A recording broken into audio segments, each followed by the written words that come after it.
If you've ever tried to optimize your investments by cherry-picking funds, timing headlines, or following the hottest strategy on social media, you already know the quiet truth. None of it matters if your sequence is wrong. The order in which you deploy a dollar is the hidden engine of long-term returns. Get the order right, and an average set of investments produces extraordinary results. Get the order wrong, and even brilliant picks underperform because you were forced to sell, overpaid taxes and fees, or took risks your life couldn't carry. This is a 2026 playbook for maximum real-world returns, returns you can actually keep. Delivered as a simple, human sequence you can run on your best days and your most tired ones. No hype, no bullets, just a clear path you can start tonight. Begin with a reframing so the rest lands. Maximum returns are not the same as maximum bravado. The winners in the real world don't chase the highest theoretical yield, they build the most survivable compounding. Survivable means your plan keeps running through job changes, wobbly markets, and the ordinary mess of life. Survivable also means tax-aware, fee-light, low maintenance, and boring on purpose. If you can make boring repeatable, time will do the glamorous work on your behalf. In 2026, when every app begs you to react, the scarce skill is patience disguised as automation. The first move is not even investing, it's turning your cash flow into plumbing. Route every paycheck into a staging account with no debit card attached.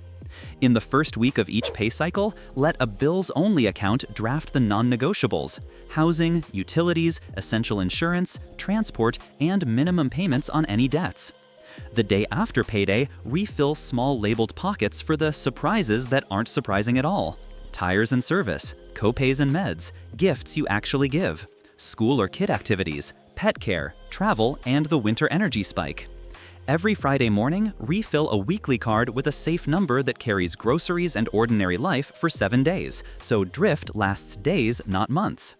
When this skeleton is in place, money stops leaking through urgency, and your investments stop acting like an ATM. Calm cash flow is the spring that feeds every other return. Only now do you build the sleep fund. Aim first for 1 month of essential expenses in cash or cash-like instruments you can actually reach without penalty. If you've never had that cushion, the difference is immediate and visceral. The point isn't to max out a giant emergency fund before you invest, it's to buy just enough resilience that you never have to sell investments at the worst possible time. Think of it as anti-volatility. You're not optimizing yield here, you're buying the right to sit still when markets misbehave. After the first month, grow toward 3 months while the rest of this order rolls forward. Match money beats cleverness, so your next stop is any employer match. Workplace retirement plans that match a portion of your contributions are the closest thing to guaranteed return in personal finance. Collect every free dollar before you attempt anything advanced. The mechanics vary by country and plan, but the principle is universal. Contribute at least enough to harvest the full match. In 2026, that might mean a specific percent of pay or a tiered formula. Either way, you're taking a raise you don't have to negotiate, wrapped in tax benefits and creditor protections you would otherwise pay for. Matches are not optional in a maximum return sequence. They are the first investment layer after stability. High-interest debt is the enemy of compounding, so attack it with automation, not drama. If your cards are shouting at 20%, your portfolio is sprinting on a treadmill with the belt set to backward. Set a fixed over-minimum auto-pay for every revolving balance that leaves on payday and rolls forward unchanged as each balance dies. Choose Avalanche if you want the math advantage, highest rate first, or Snowball if you want quick wins, smallest balance first. The correct method is the one you can run while tired. If a 0% balance transfer with a modest fee lets you finish inside the promo period, use it deliberately, with the payment scheduled to the penny from day one. While this is running, don't optimize points, don't chase rewards, don't float expenses. Optimize for quiet. Quiet is a return in disguise because it frees cash you can invest on a schedule. With foundations set, the optimal order splits by the tax code you live under, but the spirit is consistent. Collect sponsored benefits, use tax-advantaged accounts, and automate contributions to broad, low-cost funds. In the United States, that usually means harvesting the employer match first, then, if eligible, funding a health savings account because it's uniquely powerful. A contribution that is pre-tax going in, grows tax deferred, and can be withdrawn tax-free for qualified medical expenses at any age. Used wisely, an HSA can become a stealth retirement account in the future. Beyond that, fund Roth or traditional IRAs depending on your current bracket versus expected future bracket, and your preference for flexibility. If you're covered at work, the deduction rules change, but the logic doesn't. Use the account you understand that minimizes lifetime tax. For high earners who phase out of Roth contributions, a backdoor Roth route may exist. Learn the pro rata rule before touching it. If you are self-employed, a solo 401k or SEP makes contribution room much larger. Choose based on admin comfort and desired headroom. In the UK, a similar ladder puts employer pension match first, then ISA for tax-free growth and withdrawals, then additional pension contributions, with lifetime ISA for first home buyers or retirees who fit its rules. In Canada, the usual sequence leans on employer pension match, then TFSA for tax-free growth and flexible withdrawals, then RRSP for deduction now and tax later, with RESP for kids' education when government grants are on the table. Across Europe and elsewhere, the names change, but the order rhymes: match, tax-sheltered, then taxable. What should you actually own in those accounts? Maximum returns in the real world come from avoiding big mistakes, not from winning every tiny argument. Own the market cheaply and automatically. A global stock index fund gives you thousands of companies across countries and sectors without asking you to predict who wins. If volatility bothers you or your goal is nearer, pair it with a broad bond fund so the ride feels humane. Keep fund expense ratios tiny. Over decades, even a small fee differential eats years of freedom. If you receive company stock through RSUs or options, harvest the value, but set a diversification schedule you'll keep, because concentration is an invisible risk that pretends to be loyalty. Only after tax-advantaged accounts are funded to a sensible level do you move to your flexible, taxable brokerage. This is your accelerator, the place where you can invest beyond retirement caps, access funds before retirement age, and practice tax awareness without gymnastics. The lineup can mirror your sheltered accounts, so rebalancing is simple. If your taxable account becomes substantial, tilt your asset location. Hold more tax-efficient assets, broad equities, in taxable, and place income-heavy assets, bond funds, REITs, where taxes are deferred, if your options allow. Tax rules differ by country: capital gains rates, dividend taxation, allowances, wash sale rules, so you respect the local map without letting the tax tail wag the portfolio dog. Somewhere between these layers, you place your near-term goals in safe pockets. Money you'll need inside 3 years does not belong in the market. It belongs in high-yield savings, money markets, short-term government paper, or cash-like ladders. Maximum returns are not maximum risk. They are maximum probability of hitting the life you actually want on schedule. A down payment that disappears in a drawdown wasn't bold, it was missequenced. Keep risky assets for goals that tolerate risk. Keep boring assets for goals that don't. The return you care about is the one that shows up when the calendar says it should. Education savings deserve a deliberate slot if you're a parent or planning to be. In the US, a 529 plan's tax advantages and potential state-level perks make it a logical later once your own retirement glide path is secured. In other countries, there are analogs and allowances that make education funding tax-efficient. The order matters here because you can borrow for school, but you can't borrow for retirement. Fund your oxygen mask first, then add the education layer so generosity doesn't turn into future fragility. Real estate fits in the order as a use asset first and an investment second. If buying a home will shrink your app, placing you near work, groceries, schools, and friends, then it can be a silent savings plan and an inflation hedge at the same time. If buying expands your map and demands a second car, deliveries, and stress, then the cheap per square foot is an expensive life. Maximum returns trade square footage for proximity. If you invest in property beyond your home, treat it like a business. Adequate reserves, conservative leverage, realistic maintenance, professional management if you won't actually manage. Housing is not a faith. It's a spreadsheet that should hold up when interest rates and vacancies remind you that bricks wobble too. Company plans sometimes offer a discounted employee stock purchase program. If the discount is generous and your cash flow stable, this can sit after your emergency fund and match layer with an auto-sell policy as shares settle, so you capture the discount while keeping concentration low. Stock options and RSUs deserve their own choreography. Understand vesting, taxation on vest, and the risk of tying your job and net worth to the same enterprise. The diversified core gets priority. Concentrated positions are harvested into that core on a schedule you can stick to, even when optimism is loud. Rebalancing is the maintenance that keeps your order honest. Once or twice a year, your birthday and half-birthday work, compare your actual mix to your target. If drift exceeds a small band, bring it back mechanically, preferably with new contributions to minimize sales. Rebalancing is not a prediction. It's a promise to your past self that you will not let enthusiasm or fear quietly change your risk. If you write this into a one-page investing policy statement now, you spare your future self the worst timing mistakes later. Your policy can be a phone note: what you buy, when you buy it, how much you add, when you rebalance, what you won't do. In 2026, the superpower is not information, it's pre-commitment. Taxes and fees are the termites of maximum return, so you exterminate early. Low expense ratios on funds, minimal account fees. Avoid churning in taxable accounts. Use tax-advantaged lanes before clever wrappers. If you realize gains, do it for real reasons with a plan for the bill. If your country allows loss harvesting and you understand the rules, harvest deliberately without breaking wash sale rules. Keep records clean. Pay estimates on time if you're self-employed.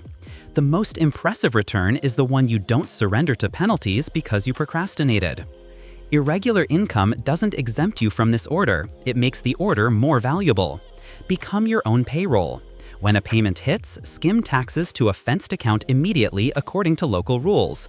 Then pay yourself a fixed salary into your bills-only account twice a month.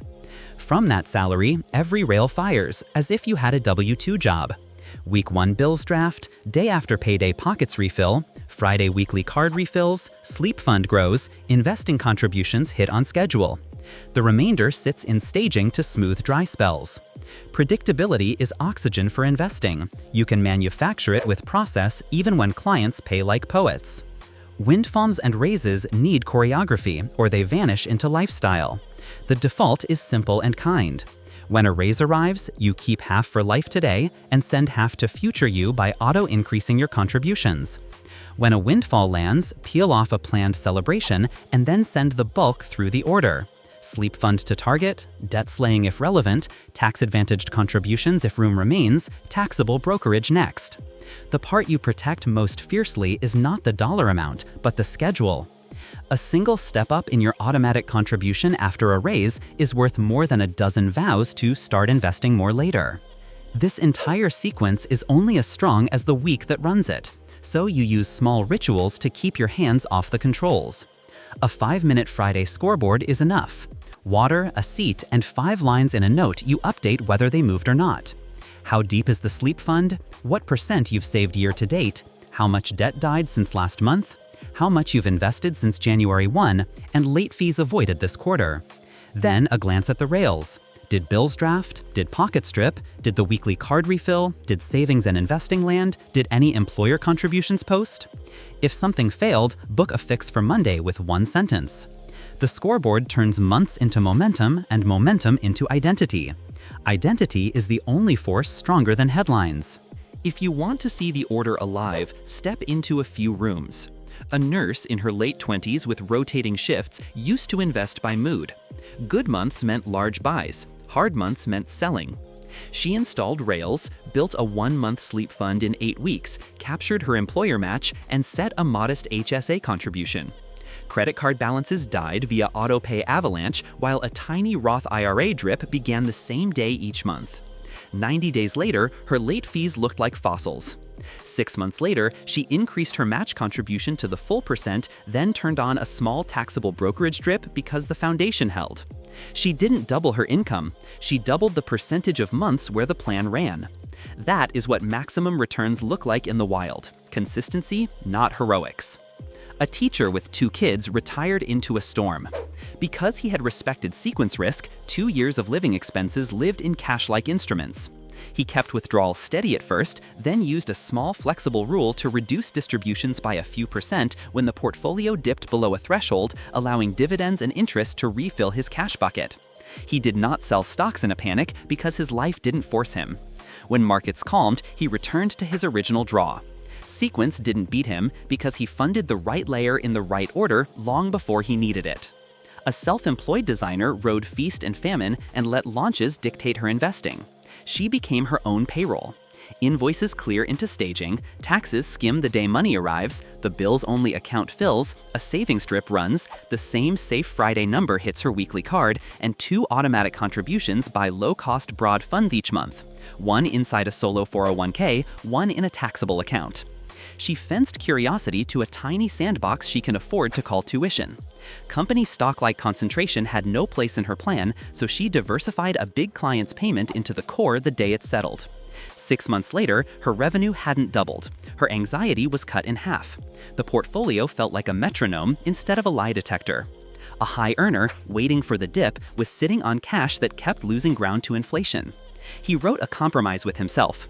Invest 1/3 immediately to start compounding, invest 1/3 on a fixed schedule over 6 months, and keep 1/3 as a small opportunistic buffer he would deploy only if markets fell by more than a pre-agreed amount. The rules lived in his policy note, the contributions lived on autopilot. The dip never arrived in the form he imagined, but his account moved forward without asking his mood for permission. Perfection never showed up. Returns did. This is a 2026 playbook, so it pays to acknowledge that laws, limits, and account names adjust over time. That's why the order is written in principles. Collect free money, kill expensive debt, use the most tax-efficient lanes available, automate contributions to low-cost broad funds, isolate near-term goals in safe pockets, rebalance on a schedule, and keep fees and taxes low. The details of contribution limits and deduction thresholds change. The order doesn't. When in doubt, you turn down the noise and return to the sequence. If you're ready to start tonight, don't perform a transformation, do a ceremony. Rename 2 accounts in your banking app so tired you can't forget what they do: staging, rails, and sleep fund. Open or repurpose a bills-only account. Schedule 4 automatic moves to fire without permission. Week 1 drafts for essentials. Day after payday drips for predictable irregulars, a Friday refill for your weekly card, and a payday savings transfer that feeds the sleep fund. Log into your workplace plan and set your contribution at least high enough to capture the full match. Choose a low-cost broad index fund as the default. If you're eligible for a health savings account and it fits your life, turn on a contribution at a level you can keep. If you have room for an IRA or ISA or TFSA, open it with a provider that makes automation easy and schedule a small monthly drip. If debt is your dragon, set the over-minimum auto-pays now. Write a 1-paragraph investing policy on your phone that says what you buy, when you buy it, how you rebalance, and what you won't do. Move your phone charger out of the bedroom so mornings belong to water, light, and a 2-minute glance that your transfers ran. Put a whiteboard on your freezer with 2 10-minute dinners you will actually cook so Deliverist stops auditioning for your future. Then stop. Let the rails run for 4 Fridays. Boredom is the sound of compounding beginning to work. 6 months from now, the maximum return won't feel like fireworks. It will feel dignity. Your sleep fund will be a blanket, not a wish. Your contributions will look like rent, boring and inevitable.